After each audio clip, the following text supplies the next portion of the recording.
কৃষকের কাছে দাবি আদায়ে মানস ভূঁইয়া সবংয়ের দাদরা গ্রামে সেখানে পাড়ায় সমাধানের ক্যাম্প এবং সেখানেই এলাকাবাসীর অভিযোগ, সেই অভিযোগ রাজ্যের মন্ত্রী মানস ভূঁইয়া নিজেই অভিযোগ করছেন। জোর নজর দিয়ে স্বাস্থ্য সাথী কার্ড এটা একটা টপ প্রায়োরিটি। আর এইখানে একটা আমাদের ব্রিজ করে দিয়েছিলাম, আমি যখন ইরিগেশন মিনিস্টার ছিলাম কাঠের পুল করে দিয়েছিলাম, সেই কাঠের পুলটা মাঝে মাঝে ভেঙে যায়, এটাকে একটু কংক্রিট আরসিসি ব্রিজ করে দেওয়া।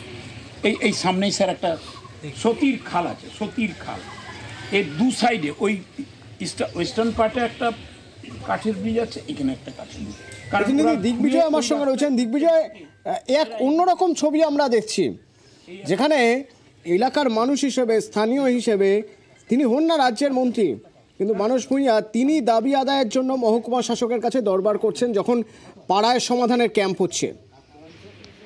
একদমই একদম আদিবাসী অধ্যুষিত এলাকা পশ্চিম মেদিনীপুর জেলার সবং ব্লকের ৩ নম্বর ডান্ডা গ্রাম পঞ্চায়েতের সিংপুর বাটিটাকি এলাকায় গতকাল যখন মহকুমা শাসক, বিডিও এবং রাজ্যের মন্ত্রী এই আদিবাসী অধ্যুষিত এলাকায় গিয়ে মানুষজনের সঙ্গে কথা বলছিলেন, মুখ্যমন্ত্রী যে সমস্ত প্রকল্প তারা পাচ্ছে কিনা সেই নিয়ে কথা বলছিলেন, সেই সময়ই রাজ্যের মন্ত্রী মানস ভূঁইয়া মহকুমা শাসকের কাছে আবেদন করেন সবংয়ের যে আদিবাসী অধ্যুষিত এলাকাগুলো রয়েছে, গ্রামীণ এলাকা, সেগুলোর রাস্তা এখনো কিছু কিছু জায়গায় কাজ হয়নি, সেগুলো বিশেষ করে গুরুত্ব দিয়ে দেখার আবেদন করেন।